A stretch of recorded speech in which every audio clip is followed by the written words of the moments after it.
You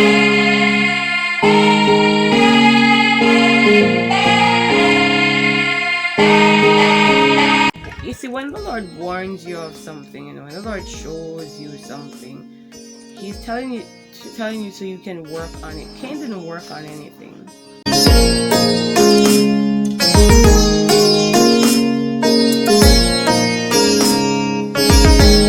Good morning. It is a beautiful day here in the land of the living.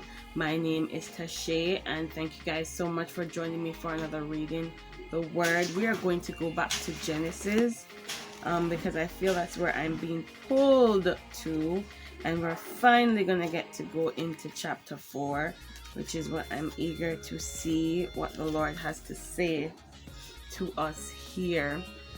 And it's always a privilege. I know not a lot of people watch my videos right now, but for the few of you that do, thank you guys so much for watching. For anybody who clicks the thumbs up button, again, thank you so much for that. You don't have to, but you do it, and I really appreciate it. And if anybody feels led to comment, that's awesome too. I try my best to always reply to you guys and stuff in a timely manner. But yeah, it is a beautiful day here in Jamaica. Place is green. There's been some rain. I'd say some. I say we could stand to get more, but what we've been getting is sufficient. I think the sun is in my face a bit much. All right, so let's jump into chapter 4, shall we? And if you see me and I am probably, I'm not looking very comfortable as I'm seated, that's because I'm pregnant. All right, so Cain and Abel. Yes, we are here at the dreaded Cain and Abel chapter.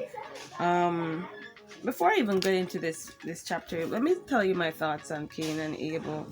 Jealousy is a very bad disease, and one of the things that I know the Lord wants to get out of his children nowadays is jealousy. And I've suffered from jealousy, in the past, and even, recently too. I battle with it. It's ongoing, but I am aware of it. And so the Lord works with me on this, right? My face is starting to get fat because I'm due in November. So my face is starting to puff up. Either way. So, who's that? It sounds like my husband is coming. I'm not sure if it's him. Either way. So yeah, we battle with jealousy, loving our brother the way we would want to be loved. And Cain here has fallen into that trap. A trap which the Lord tried to, warn him of. You see, when the Lord warns you of something, when the Lord shows you something, He's telling you so you can work on it. Cain didn't work on anything. He just went with his feelings, whatever he felt like doing, he did it, and that's dangerous. Especially when you're working with jealousy, because jealousy can sneak up and really bite you in the butt. So let's go in and see what happens in this chapter, okay? So Adam lay with his wife Eve, as he should, and she became pregnant, as I am now, and gave birth to Cain. She said, "With the help of the Lord, I have brought forth a man." Imagine being alone with your husband and giving birth. The only difference with her and Mary is that Mary was a virgin. Eve, didn't have her hymen in place. But I can only imagine that first opening of the womb for someone else to come was painful. And that's why she specifically says, "with the help of the Lord." Wow. Later she gave birth to his brother Abel. Now Abel kept flocks and Cain worked the soil. In the course of time, Cain brought some of the fruits of the soil as an offering to the Lord. But Abel brought fat portions from some of the firstborn of his flock. Ooh. The Lord looked with favor on Abel and his offering, but on Cain, his offering, he did not look with favor. God thought Cain could have done better. So Cain was very angry and his face was downcast. Then the Lord said to Cain, why are you angry? Why is your face downcast? If you do what is right, will you not be accepted? And you see, that's what I was facing the past couple of days too, when I was battling, because I didn't realize that I wasn't doing what the Lord wanted me to do. And so the thing I was doing, he wasn't looking favorably on it. You see, I can't say for certain that Abel even knew that he was going to get it right the first time. I think he just did. And I think that Cain just didn't.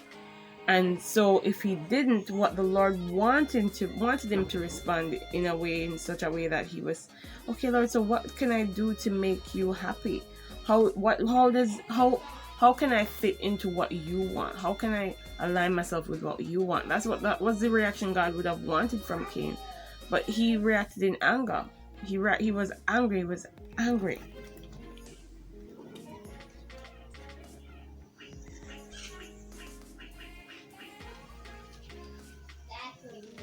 But if you do not do what is right, and this is where the Lord is giving him a warning. God is saying, hey, you need to figure out what's right. Sin is crouching at your door. It desires to have you, but you must master it. Now Cain said to his brother Abel, let's go out to the field. He's bringing his brother out there. He's angry. And now the sin is devising in his mind a way to get back at his brother. And his brother did him nothing. Let us go out to the field. And while they were in the field, Cain attacked his brother Abel and killed him. Then the Lord said to Cain, where is your brother Abel? I don't know, he replied. Am I my brother's keeper? These people didn't know that God knew everything.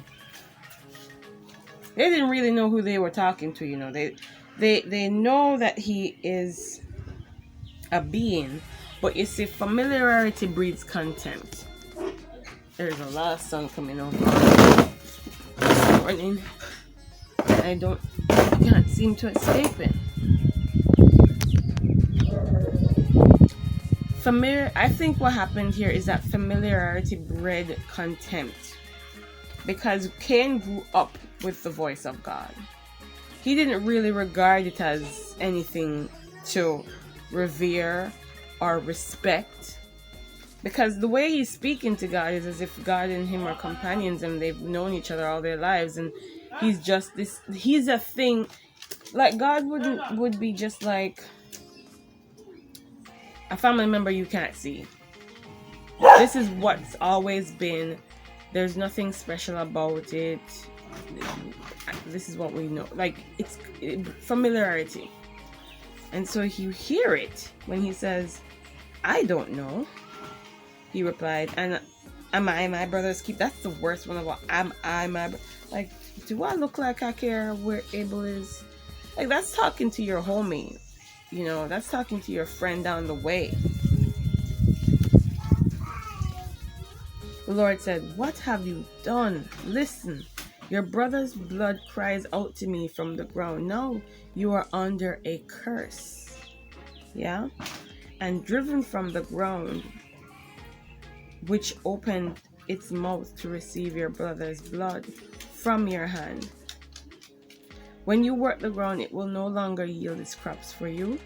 You will be a restless wanderer on the earth. Cain said to the Lord, my punishment is more than I can bear.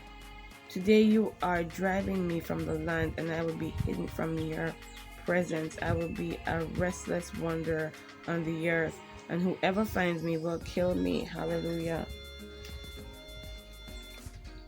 But the Lord said unto him, Not so. If anyone kills Cain, he will suffer vengeance 7 times over. Then the Lord put a mark on Cain so that no one who found him would kill him. So Cain went out of the Lord's presence and lived in the land of Nod, east of Eden. Cain lay with his wife, and she became pregnant and gave birth to Enoch. Cain was then building a city, and he called it after his son Enoch. To Enoch was born Irad, and Irad was the father of Mehujael. Mehujael was the father of Methuselah. Methuselah was the father of Lamech. Lamech married 2 women, one named Ada and Zillah, and the other Zillah. Ada gave birth to Jabal. He was the father of those who live in tents and raise livestock. His brother's name was Jubal. He was the father of all who played harp and flute. Zillah also had a son, Tubal-Cain, who forged all kinds of tools out of bronze and iron. Tubal-Cain's sister was Naamah. Lamech said to his wives, Ada and Zillah, listen to me, wives of Lamech. Hear my words. I have killed a man for my wounding, a young man for injuring me. If Cain is avenged 7 times, then Lamech 7 times 7 times. 70 times 7 times.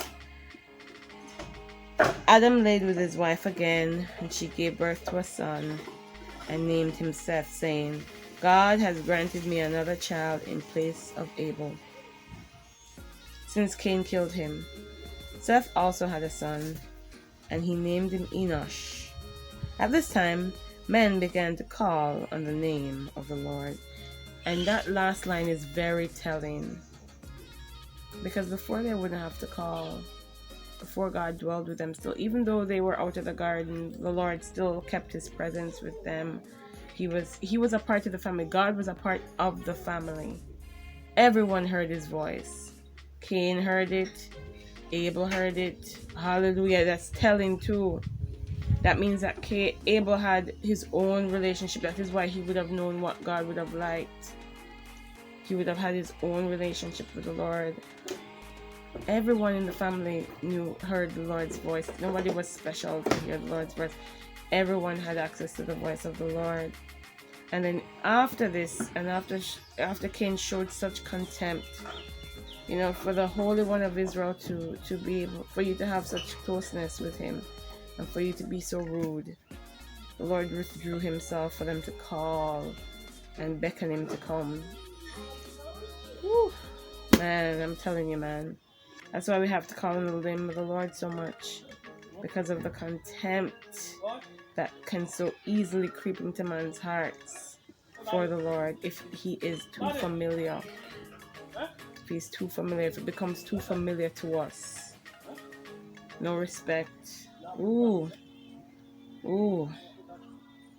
Anyways, you guys, thank you so much for joining me this morning for reading the word. I love you. And I'll see you tomorrow.